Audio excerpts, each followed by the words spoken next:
नमस्कार, आप देख रहे हैं सत्ता का महासंग्राम। मैं हूं आपके साथ ब्रजेश चौक से। आज बात यूपी की सत्ता के लिए जारी महासंग्राम की। उत्तर प्रदेश में सत्ता के लिए महासंग्राम जारी हो चुका है। पहले चरण में पश्चिम यूपी के 11 जिलों की 58 सीटों पर वोटिंग हुई। धुंध और कोहरे के बावजूद मतदान के लिए लोगों में काफी उत्साह देखने को मिला। वोटिंग करने के लिए लोग सुबह से ही कतारों में नजर आए। नेता और मंत्री भी मतदान से पहले पूजा अर्चना की। पहले चरण की वोटिंग के बाद सभी दलों ने अपनी अपनी जीत का दावा करना भी शुरू कर दिया है। जाटलैंड कहे जाने वाले पश्चिम उत्तर प्रदेश में सपा को राष्ट्रीय लोक दल के जयंत चौधरी पर भरोसा है, तो वहीं भाजपा को इस बार भी मोदी और योगी के जादू की उम्मीद है। लड़की हूं लड़ सकती हूं अभियान शुरू कर प्रदेश की हवा बदलने की कोशिश कर रही प्रियंका गांधी को भी यहां से अच्छा खासा समर्थन मिलने की उम्मीद है। उधर बसपा साल 2007 का इतिहास दोहराने का दावा कर रही है। हालांकि दावों के साथ नेताओं के बीच आरोप प्रत्यारोप का दौर भी जारी है, लेकिन जनता ने किसे अपना सिरमौर बनाने का फैसला लिया है यह तो वही जानती है। तो सत्ता के महासंग्राम में आरोप प्रत्यारोप और दावों पर चर्चा के लिए हमारे साथ मौजूद हैं चंद्रेश सिंह, प्रवक्ता कांग्रेस के। हमारे साथ और भी मेहमान जुड़ेंगे। चंद्रेश जी, बहुत बहुत स्वागत है आपका। लड़की हूं लड़ सकती हूं कितना असरकारक होगा पश्चिमी उत्तर प्रदेश में? देखिए, लड़की हूँ लड़ सकती हूँ यह सिर्फ उत्तर प्रदेश में नहीं बल्कि पूरे भारत में और पूरे विश्व में महिलाओं की आवाज बन रही है। तो स्वाभाविक है कि योगी आदित्यनाथ जी पौने 5 साल में इनकी सरकार में महिलाओं के ऊपर अनेक अपराध हुए हैं, हिंसा हुए हैं। हाथरस की बेटी को आपने देखा कि भारत का संविधान नागरिकों को गरिमा और सम्मान की जिंदगी देने की बात करता है, जबकि सरकार ने एक पीड़िता के 100 को सम्मान नहीं दे पाई और उसे कूड़े के ढेर पर रख के जला दिया। उत्तर प्रदेश में जो परिवार पीड़ित रहे, पीड़ित परिवार को उनकी महिलाओं को टिकट देकर कांग्रेस पार्टी ने, प्रियंका गांधी जी ने महिला सशक्तिकरण की दिशा में एक अनोखा प्रयास किया है। और मुझे लगता है कि उत्तर प्रदेश की आधी आबादी पूर्ण रूप से कांग्रेस के साथ है और पश्चिमी उत्तर प्रदेश में ही नहीं पूरे उत्तर प्रदेश में कांग्रेस पार्टी बहुमत की सरकार बनाने जा रही है। और इसका असर सिर्फ उत्तर प्रदेश पर ही नहीं पड़ा, पंजाब, उत्तराखंड, मणिपुर और गोवा के चुनाव पर भी इसका असर पड़ रहा है और वहां की भी महिलाएं कांग्रेस पार्टी के साथ हैं।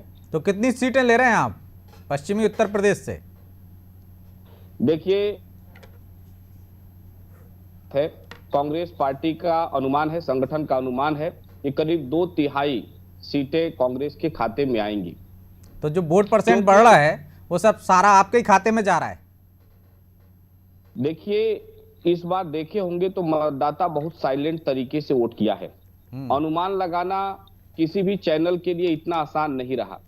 ये जो साइलेंट वोटर हैं वो सीधे और सीधे कांग्रेस के खाते में गए हैं और इसलिए भी गए हैं कि आपने देखा कि जब हाथरस की बेटी को कूड़े के ढेर पे रखकर उत्तर प्रदेश की बेरहम सरकार जला रही थी, सपा और बसपा के लोग सीबीआई के डर से अपने घर में चूहे की तरह दुबक कर बैठे हुए थे।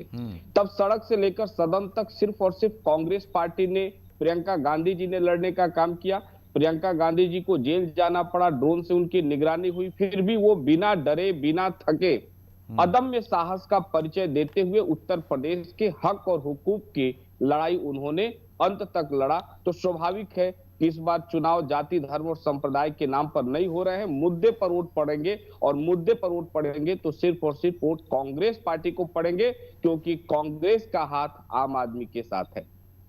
कांग्रेस का हाथ आम आदमी के साथ है चंद्रेश जी, लेकिन आप तो हम बहुत ही सबसे पिछले पायदान पे खड़े हुए हैं और आप सीधे सीधे कह रहे हैं कि बीजेपी से आपका मुकाबला है। सपा बसपा को आपने खारिज कर दिया एक तरह से।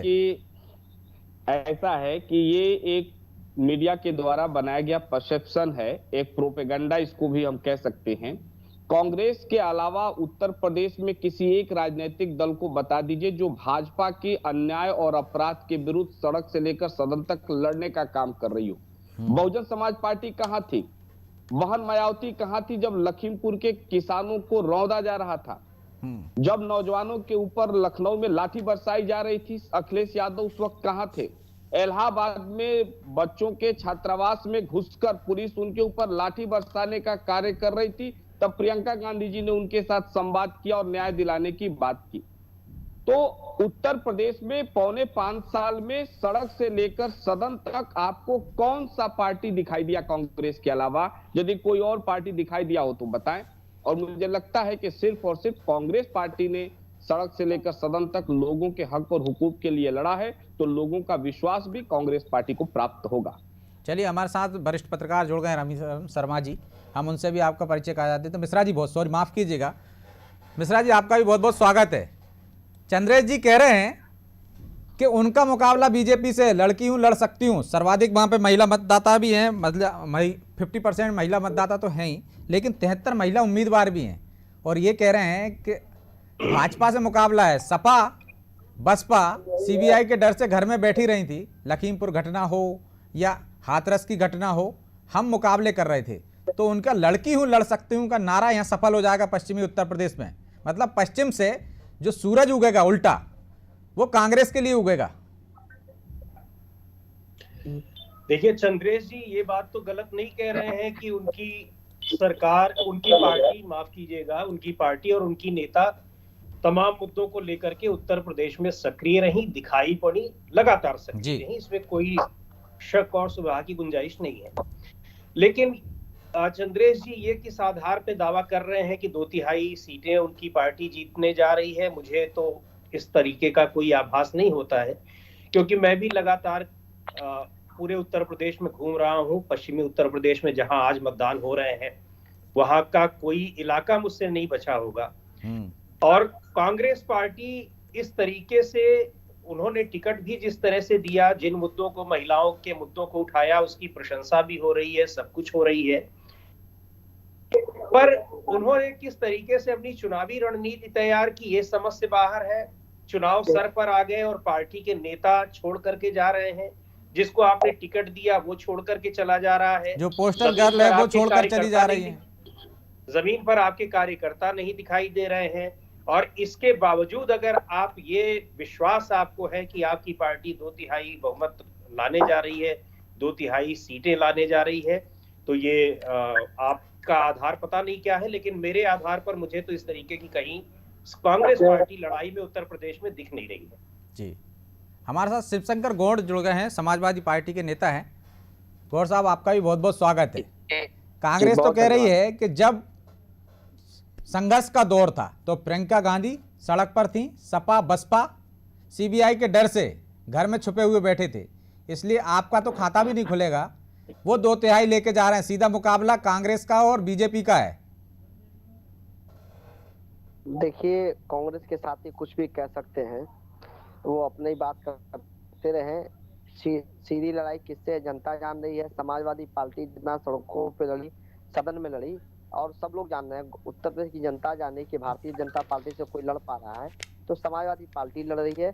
और हम उत्तर प्रदेश को बचाने के लिए लड़ रहे हैं, उत्तर प्रदेश को विकास के रास्ते पे ले जाने के लिए लड़ रहे हैं। और बाकी अन्य विपक्षी पार्टी अगर ये समझ रही है अपने को सत्ता में आने के लिए लड़े, लेकिन हम प्रदेश को बचाना चाहते हैं। जो कुशासन है, जो गुंडई है, जो जंगल राज है भारतीय जनता पार्टी का, हम उसे निजात दिलाना चाहते हैं। जिस प्रकार से युवाओं की बेरोजगारी का मुद्दा है, महिलाओं के सुरक्षा का मुद्दा है और किसानों के सुरक्षा का मुद्दा है, हम इन सब मुद्दों को लेकर प्रदेश को बचाने के लिए लड़ रहे हैं। उत्तर प्रदेश को कैसे उत्तम प्रदेश बनाए, हम इसलिए लड़ रहे हैं। बाकी कांग्रेस हो, बहुजन समाज पार्टी हो, जो कहना है उन लोगों का आपसी मन है। तो जो लखीमपुर घटना के मुख्य आरोपी थे, उनको आज जमानत मिल गई हाई कोर्ट से, तो उससे आपको फायदा होगा कि नुकसान होगा?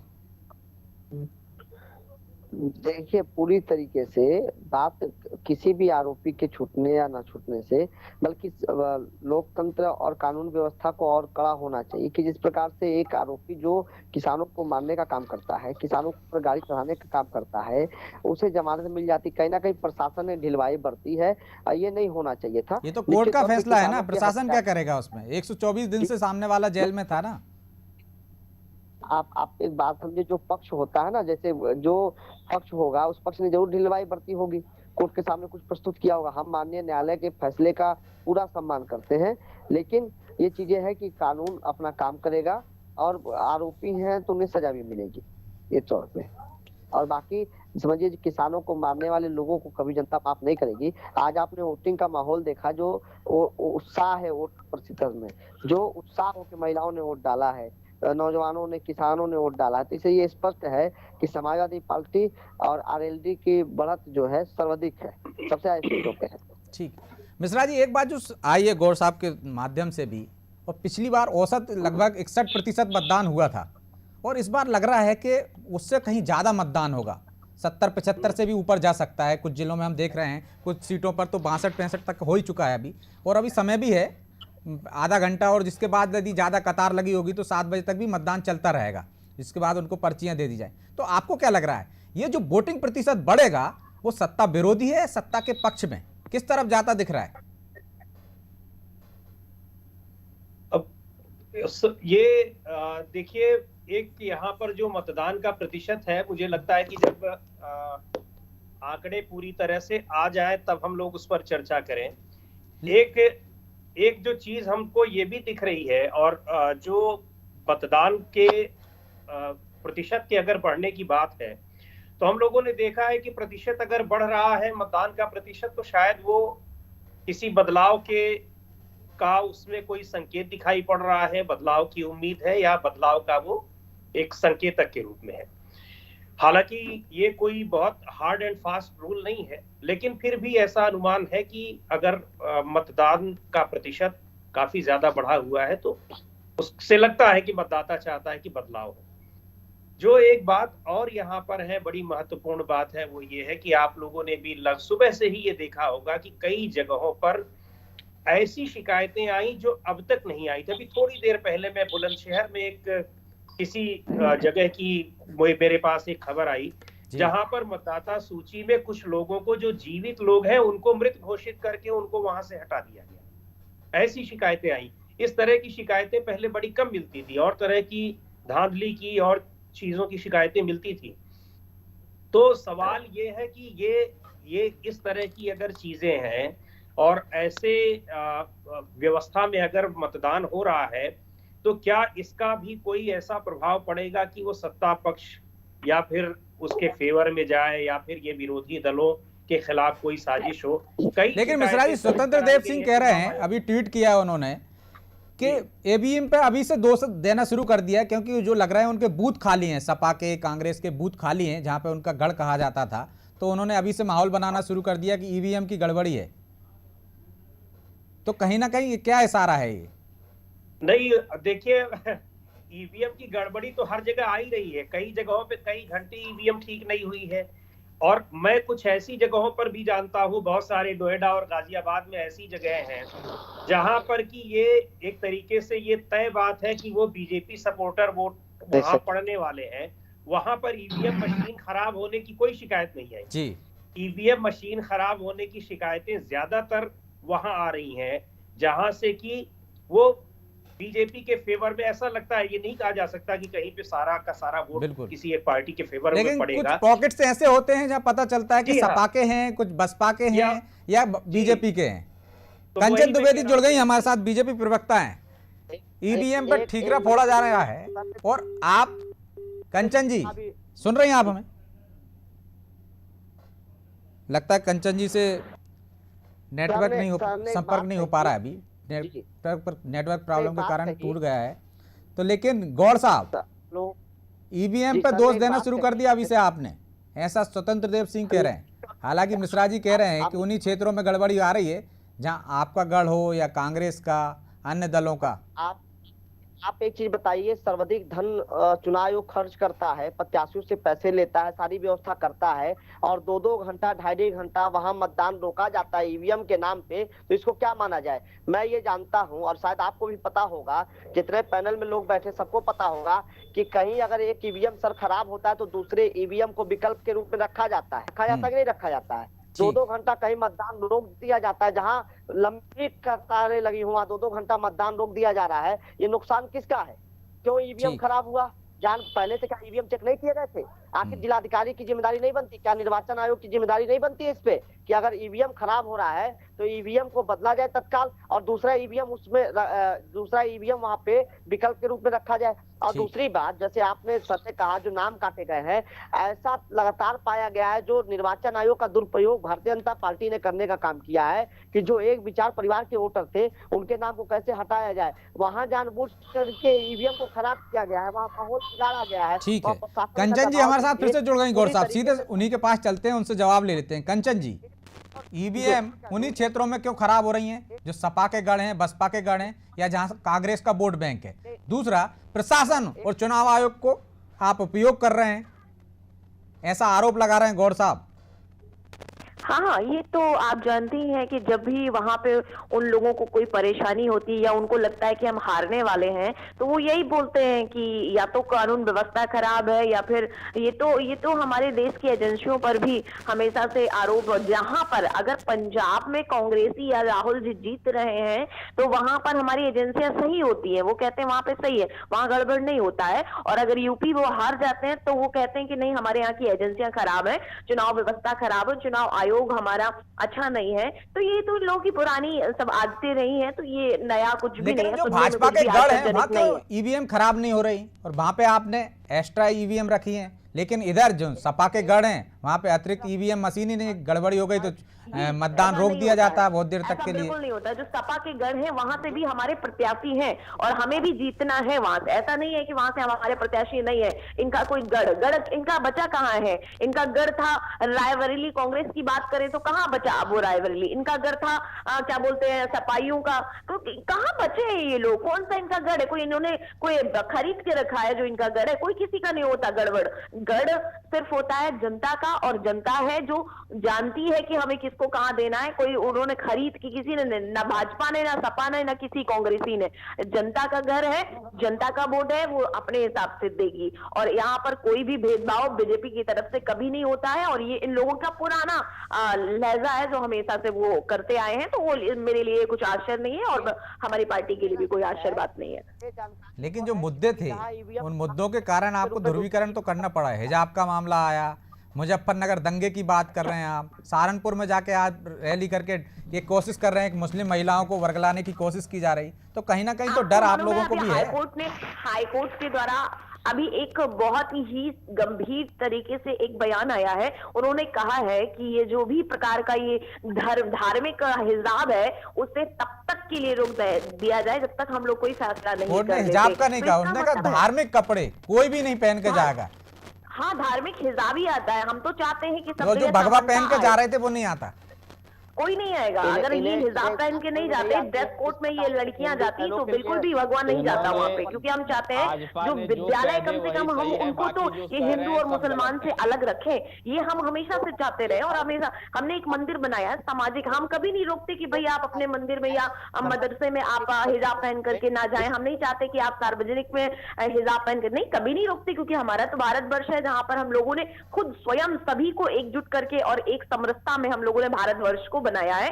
तो हम बिल्कुल, लेकिन हमने एक मंदिर बनाया है, एक स्थान ऐसा बनाया है जहां पर कोई भी भेदभाव ना रहे, कोई भी किसी की जाति पाति की पहचान ना हो सके, वहां पर केवल शिक्षा ही पहचान हो। तो ये इसमें दिक्कत कहां आ रही है? लेकिन नहीं, लोगों को अपने बच्चों के भविष्य से खेलने में भी अच्छा लग रहा है। वही बच्चे जब बड़े होकर के डॉक्टर बनेंगे, इंजीनियर बनेंगे, पायलट बनेंगे, तो क्या हिजाब पहन करके डॉक्टरी करेंगे? पायलट क्या हिजाब पहन के करेंगे? नहीं, नहीं कर सकते। हम तो चाहते हैं कि वो सारी बेटियां जो हिजाब में रहती है, जो नकाब में रहती है, वो भी हटाएं और अपने भविष्य को, अपनी चीजों को, शिक्षा को आगे बढ़ाएं। और हम समता के साथ में रहना चाहते हैं और हम समता व्याप्त करना चाहते हैं। इसमें गलत क्या है? ठीक है कंचन जी, मैं आपके पास लौटूंगा। मिश्रा जी, जो पश्चिमी उत्तर प्रदेश की हम बात कर रहे हैं, वहां पे मुद्दे थे किसान आंदोलन, लखीमपुर घटना, और जो रोजगार, गन्ना किसान, मुजफ्फरनगर के दंगों की भी बात आई। ये मुद्दे कितने कारगर रहे और किस तरफ, क्या इससे ध्रुवीकरण हुआ या नहीं? देखिए, मुद्दे दोनों कारगर रहे, लेकिन ध्रुवीकरण नहीं हुआ। अच्छा, एक जो आपने कहा कि रोजगारी और नौकरियां, इन सब की मांग है, महंगाई बहुत बड़ा मुद्दा है। युवाओं के अंदर इन चीजों को लेकर के बहुत ही नाराजगी है। लेकिन जो एक धार्मिक मुद्दा है, जब कैराना में पहुंच करके गृह मंत्री अमित शाह उसकी याद दिलाते हैं, मुख्यमंत्री मुजफ्फरनगर दंगों की याद दिलाते हैं। तो ऐसा नहीं कि उसका असर नहीं है, दोनों चीजों का असर है। और एक बात आपको स्पष्ट रूप से मैं बता दूं कि कई ऐसे परिवारों से मैं मिला हूं जिनमें बुजुर्ग लोग वो बीजेपी के सपोर्टर हैं और यूथ उन्हीं के बेटे और उन्हीं के पोते जो है वो बीजेपी के विरोध में है। तो अब इसको भी आप अगर ध्रुवीकरण मान लीजिए तो ये मुद्दों के आधार पर ध्रुवीकरण है, और अगर ऐसा ध्रुवीकरण होता है तो ये लोकतंत्र के लिए ये मजबूती दे रहा है। लेकिन जो ध्रुवीकरण इससे पहले हुआ, 2017 में हुआ या और पहले हुआ, जो ध्रुवीकरण जिसको हम ध्रुव परिभाषा के रूप में जानते हैं, उस तरह का अगर धार्मिक ध्रुवीकरण होता है तो वो कतई ठीक नहीं है। तो जो मुद्दे हैं, मुद्दों ने दोनों तरफ के मुद्दों ने अपना काम किया है। किसान आंदोलन पूरे पश्चिमी उत्तर प्रदेश में लोगों को लग रहा है कि कोई मुद्दा नहीं है, बहुत बड़ा मुद्दा ये साल भर पहले जिस तरीके से था, जो लोग उसके समर्थन में एक साल पहले थे। लेकिन मिश्रा जी हम देखते हैं किसान कहाँ एकजुट होते हैं, किसान जातियों में बढ़ जाते हैं, कोई जाट हो जाता है, कोई यादव हो जाता है, कोई दूसरी जातियों में बढ़ जाते हैं, एकजुट कहाँ है किसान? ऐसा हमको लग रहा है, लेकिन जो किसान, जो मैं उन किसानों की बात कर रहा हूँ जो किसान आंदोलन के वक्त आंदोलन में शामिल थे, उनमें आपको बंटवारा बड़ा कम दिखाई पड़ेगा।